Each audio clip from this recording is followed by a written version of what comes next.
നമ്മുടെ ബഹുമാനപ്പെട്ട 2 സിസ്റ്റർമാരെ ഇവരെന്ത് കുറ്റം പറഞ്ഞാണ് തടങ്കലിലാക്കിയിരിക്കുന്നത്? ഒന്ന്, അവര് മതം മാറ്റം നടത്താൻ പരിശ്രമിക്കുന്നു. 2, മനുഷ്യക്കടത്ത് അവര് നടത്താൻ ശ്രമിച്ചു എന്നാണ് പറഞ്ഞിരിക്കുന്നത്. പ്രിയപ്പെട്ടവരെ, എന്താണ് ഇവരുടെ ഈ കുറ്റാരോപണത്തിന് പിന്നിലുള്ള ചേതോവികാരം എന്ന് നമ്മൾ പരിശോധിച്ചറിയേണ്ടതുണ്ട്.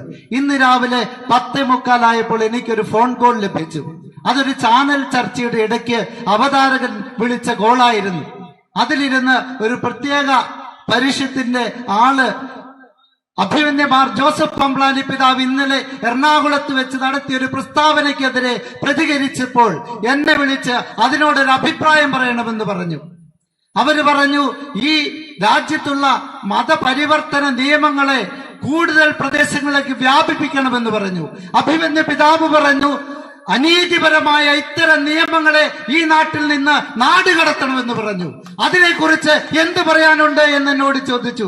ഞാൻ പറഞ്ഞു, എന്തുകൊണ്ടാണ് നിങ്ങൾ ഈ നിർബന്ധിത മതപരിവർത്തന നിയമം എന്ന ഒരു കെണി വെച്ച് ഞങ്ങളെ കുടുക്കുവാൻ പരിശ്രമിക്കുന്നത്? പ്രിയപ്പെട്ടവരെ, ഇതിന്റെ പിന്നിലുള്ളത് വളരെ ലളിതമായൊരു സത്യമാണ്.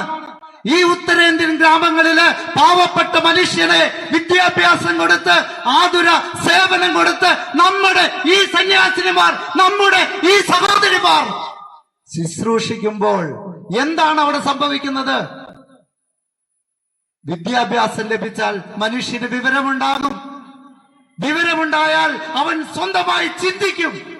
സ്വന്തമായി ചിന്തിച്ചാൽ അവൻ അനുഭവിക്കുന്ന ചൂഷണത്തിന്റെ ആധിക്യം എന്തുമാത്രം വലുതാണെന്ന് അവൻ തിരിച്ചറിയും.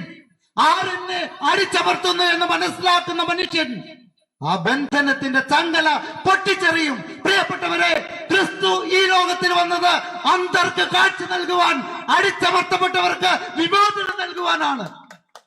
ഇതേ പ്രവൃത്തിയാണ് ഇന്നും ഈ ഭാരതത്തില് ഓരോ ക്രൈസ്തവനും ഓരോ മിഷണറിയും ചെയ്യുന്നത്.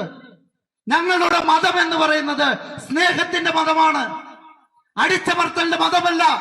ഞങ്ങളുടെ കഴുത്ത് വെട്ടുന്നവനെയും ഞങ്ങളുടെ പിൻതലമുറക്കാർ സ്നേഹിക്കും, ശുശ്രൂഷിക്കും. ആ പാവപ്പെട്ട 2 സിസ്റ്റർമാരുടെ കരണത്തടിച്ച ആ സ്ത്രീയെ പോലും അവരുടെ കൈകൾ മുത്തി അവരെ ശുശ്രൂഷിക്കാൻ തയ്യാറുള്ളവരാണ് ഇവിടെ ഇരിക്കുന്ന ക്രൈസ്തവ സന്യാസിനിമാർ. അത് നിങ്ങൾ മറക്കണ്ട. വിദ്യാഭ്യാസത്തിന്റെ കാര്യം പറഞ്ഞു. ഇന്ന് ആ ചാനൽ ചർച്ചയിൽ ആ തീവ്ര മതത്തിന്റെ ഒരു പ്രതിനിധി എന്നോട് പറഞ്ഞു, നിങ്ങൾ എന്തിനാണ് ഈ വിദ്യാഭ്യാസത്തിന്റെ മറവില് മതപരിവർത്തനം നടത്തുന്നത്? ഞാൻ ചോദിച്ചു, അങ്ങനെ ഞങ്ങൾ വിദ്യാഭ്യാസത്തിന്റെ മറവിൽ മതപരിവർത്തനം നടത്തുകയാണെങ്കിൽ ഈ ഛത്തീസ്ഗഡിന്റെ മുഖ്യമന്ത്രി വിഷ്ണു ദേവാസായി എന്ന് പറയുന്ന മനുഷ്യൻ, നിങ്ങളുടെ കയ്യിൽ മൊബൈൽ ഉണ്ടല്ലോ, ആ വിക്കിപീഡിയ ഒന്ന് നോക്ക്. നിങ്ങള് ഇപ്പോൾ ഒന്ന് അടിച്ചു നോക്കിയാൽ കാണാം. വിഷ്ണു ദേവസായി എന്ന മനുഷ്യൻ ഛത്തീസ്ഗഡിന്റെ മുഖ്യമന്ത്രി എവിടെയാണ് പഠിച്ചത്? അദ്ദേഹത്തിന് സെക്കൻഡറി ഹൈസ്കൂൾ വിദ്യാഭ്യാസം ലഭിച്ചത് ഫ്രീ ആയിട്ട് ഒരു ക്രിസ്ത്യൻ സ്കൂളിലാണ്. എന്തേ ഈ മുഖ്യമന്ത്രി മതം മാറാത്തത്? ഈ ഭാരതത്തിലെ അനേകം മന്ത്രിമാർ, നിർമ്മല സീതാരാമൻ ഉൾപ്പെടെയുള്ള മന്ത്രിമാർ പഠിച്ചത് ക്രൈസ്തവ സന്യാസിനിമാർ, പുരോഹിതന്മാർ നടത്തുന്ന സ്കൂളുകളിൽ തന്നെയാണ്. എന്തേ നിങ്ങൾ ആരും മതം മാറിയില്ലേ? അസത്യം പറഞ്ഞ് ഈ നാട്ടിലെ ജനങ്ങളെ വിഭജിക്കാൻ നിങ്ങൾ നോക്കണ്ട. ഒരു കാര്യം കൂടെ പറയുവാൻ എനിക്ക് ആഗ്രഹമുണ്ട്. ഈ നാടിന്റെ മഹത്തായ സംസ്കാരം ആർഷഭാരത സംസ്കാരമാണ്, ഹൈന്ദവ സംസ്കാരമാണ്. ഹൈന്ദവ സംസ്കാരം എല്ലാവരെയും ഉൾക്കൊള്ളുന്ന സംസ്കാരമാണ്. ഇവിടെ ഹൈന്ദവരായ സഹോദരങ്ങള് നമ്മളെയൊക്കെ സ്വീകരിച്ചില്ലായിരുന്നെങ്കിൽ 2000 വർഷം നീളുന്ന ക്രൈസ്തവ പാരമ്പര്യം ഭാരതത്തിൽ ഉണ്ടാകുമായിരുന്നില്ല. അതെവിടെയും പറയുവാൻ ഞങ്ങൾക്ക് ആത്മധൈര്യമുണ്ട്, ആർജവത്വമുണ്ട്. പിന്നെ ആരാണ് നമുക്കെതിരായിട്ട് നിൽക്കുന്നത്? ഇത് വിഭജനത്തിന്റെ, വിദ്വേഷത്തിന്റെ, വെറുപ്പിന്റെ തത്വശാസ്ത്രം പുലർത്തുന്ന ഹിന്ദുത്വവാദികളാണ്. അവരാണ് ഈ ബജറംഗ് ദൾ എന്ന പേരിലും മറ്റു പേരുകളിലും ഇവിടെ സാധാരണ മനുഷ്യനെ ആക്രമിക്കുന്നത്. പ്രിയപ്പെട്ടവരെ, ഈ ഭാരതത്തിൽ ഒരു ക്രിസ്ത്യാനിയും ഒരു ഹൈന്ദവനും ഒരു മുസ്ലിമും ഏത് മതത്തിൽപ്പെട്ടവനും ഒരുപോലെ തുല്യരാണ്. നമ്മളൊക്കെ ഇന്ത്യൻ പൗരന്മാരാണ്. ഇന്ത്യൻ ഭരണഘടനയുടെ ആർട്ടിക്കിൾ 25 വളരെ വ്യക്തമായി, സുവ്യക്തമായി, യാതൊരു സംശയത്തിനും ഇടകൊടുക്കാത്ത വിധത്തിൽ ഇപ്രകാരം എഴുതി വെച്ചിട്ടുണ്ട്: ഓരോ ഇന്ത്യൻ പൗരനും അവന് ഇഷ്ടമുള്ള മതത്തിൽ വിശ്വസിക്കാം. അവൻ വിശ്വസിക്കുന്ന മതം പ്രാക്ടീസ് ചെയ്യാം. അവൻ പ്രാക്ടീസ് ചെയ്യുന്ന മതം പ്രചരിപ്പിക്കാം. അതിനുള്ള അനുവാദം ഈ നാട്ടിലുണ്ട് പ്രിയപ്പെട്ടവരെ. ഇത് വെള്ളരിക്കപ്പെട്ടതൊന്നുമല്ല, ജനാധിപത്യ രാജ്യമാണ്. നിങ്ങൾ ആരുടെയും ആൾക്കൂട്ട വിചാരണയ്ക്ക് അടിമപ്പെടുവാൻ ഞങ്ങൾ നിന്നുകൊടുക്കില്ല. ഞങ്ങളുടെ സഹോദരിമാരോട് അനീതി കാണിച്ചാൽ അതിന് മരണത്തോളം പോയാലും ഞങ്ങൾ ചോദ്യം ചെയ്യുമെന്ന് ഉറക്കെ പ്രഖ്യാപിക്കുവാൻ ക്രൈസ്തവരായ ഞങ്ങളോടൊപ്പം മറ്റ് മതവിശ്വാസികളുമുണ്ട് എന്നുള്ളത് ശുഭോദർക്കമായ കാര്യമാണ്. മുസ്ലിം സഹോദരന്മാര്, ഹൈന്ദവ സഹോദരന്മാര് ഈ അനീതിക്കെതിരെ പ്രതികരിച്ചു എന്നുള്ളത് നമുക്കൊക്കെ സന്തോഷം പകരുന്ന കാര്യമാണ്. ഈ രാഷ്ട്രം പാതാളത്തിലോട്ടൊന്നും പോയിട്ടില്ല. കുറച്ചാളുകള് ഇപ്രകാരം വിദ്വേഷത്തിന്റെ പ്രചാരകരായാലും സ്നേഹത്തിന്റെ പ്രചാരകരാണ് ഇവിടെ കൂടുതലുള്ളത്. പ്രിയപ്പെട്ടവരെ, നമ്മുടെ ഭരണഘടനയെ വിഭാവനം ചെയ്ത അംബേദ്കർ പറഞ്ഞ ചില വാചകങ്ങളുണ്ട്.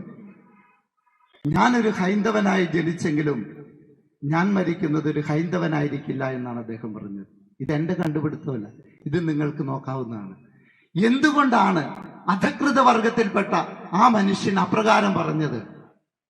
കാരണം താഴ്ന്ന ജാതികളിൽപ്പെട്ട നമ്മുടെ ഇന്ത്യൻ മഹാരാജ്യത്തിലെ സാധാരണക്കാരായ മനുഷ്യർക്ക്, പൊതുസമൂഹത്തില് മറ്റുള്ളവരെ പോലെ ജീവിക്കാനുള്ള അവസ്ഥ ഇവിടെ ഇന്നുമില്ല.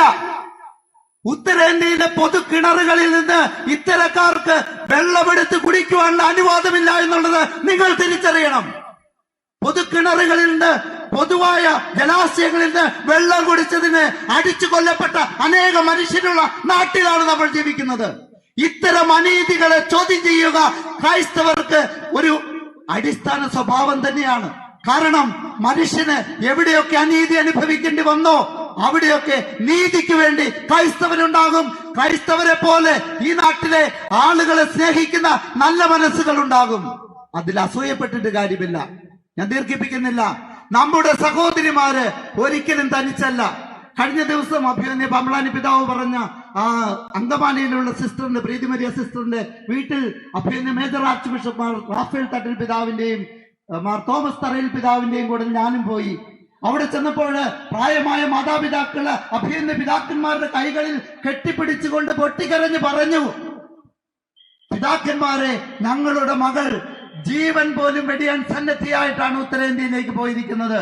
അവൾക്ക് ഏറ്റവും പ്രധാനം അവളുടെ ക്രൈസ്തവ വിശ്വാസമാണ്. അവളെ ഞങ്ങൾ പഠിപ്പിച്ചത് മറ്റുള്ളവരെ സ്നേഹിക്കാനാണ്.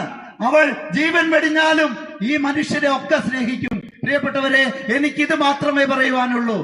ആരൊക്കെ ഞങ്ങളെ വെറുത്താലും, ആരൊക്കെ ഞങ്ങളുടെ കരണത്തടിച്ചാലും, ആരൊക്കെ ഞങ്ങളെ ഉന്മൂലനം ചെയ്താലും ക്രൈസ്തവ സ്നേഹത്തിലൂന്നി ഈ രാജ്യത്തിലെ സ്നേഹത്തിന്റെ സേവകരായി ഞങ്ങളുണ്ടാകും.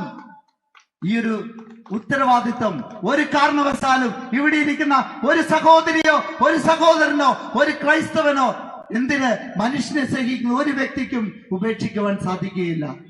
നമ്മുടെ ഭാരതം യഥാർത്ഥ സ്വാതന്ത്ര്യത്തിലേക്ക് ഇനിയും നടന്നെടുക്കേണ്ടതുണ്ട്. എല്ലാവർക്കും തുല്യനീതി ലഭിക്കുന്ന, എല്ലാവർക്കും മനുഷ്യോചിതമായി ജീവിക്കാൻ സാധിക്കുന്ന സാഹചര്യം ഉളവാകുന്ന ഒരു കാലഘട്ടം കിട്ടുന്നത് വരെ നമുക്ക് ഒരുമിച്ച് പ്രവർത്തിക്കണം. നമുക്ക് മുമ്പില് കുരിശുകൾ ഉണ്ടാകുമെന്ന് നമ്മുടെ യേശുക്രിസ്തു തന്നെ നമ്മളോട് പറഞ്ഞിട്ടുണ്ട്. സത്യത്തിനു വേണ്ടി നമ്മൾ അതിന് ഒറ്റക്കെട്ടായിട്ടുണ്ടായിരിക്കും. അന്ത്യത്തിൽ ജയിക്കുന്നത് സത്യം മാത്രമായിരിക്കും എന്ന് ഓർമ്മപ്പെടുത്തിക്കൊണ്ട് ഭാരത സർക്കാരിനോടും ഛത്തീസ്ഗഡ് സർക്കാരിനോടും ഞങ്ങളുടെ സന്യാസിനിമാരെ, ഞങ്ങളുടെ സഹോദരിമാരെ എത്രയും പെട്ടെന്ന് തുറുങ്കിൽ നിന്ന് തുറന്നു വിടണമെന്ന് അഭ്യർത്ഥിച്ചുകൊണ്ട് ഞാൻ നിർത്തുന്നു. ജയ് കത്തോലിക്ക കോൺഗ്രസ്.